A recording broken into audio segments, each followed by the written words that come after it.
Hello guys, কেমন আছো সবাই? তো আজকে আমি দেখাবো আমার বন্ধু কাজ করছে, পেপার কাটছে ও পেপার থেকে কার্টুন বক্স তৈরি হয়। এই যে দেখো আজকে কি করে ও কাটছে পেপার। ঠিক আছে, দেখো এই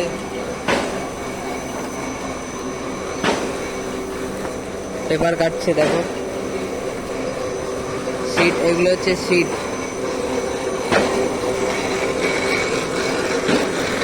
এখানে প্রিমিয়াম লাগানো আছে, এখানে সাইজ সাইজ লাগানো আছে। পেপারটা আসছে কোথা দিয়ে দেখবো, চলো। এখান থেকে আসছে পেপারটা, বড় পেপারের রোল লাগানো আছে, এখান থেকে আসছে। আর এদিকে রাখা আছে রিল, বড় বড় দেখে সব কাটছে, দেখো পেপার। আরও ভিডিও পেতে চ্যানেলটা সাবস্ক্রাইব করে লাইক করে রাখো আর বেল আইকনটা অন করে রাখো। বাই।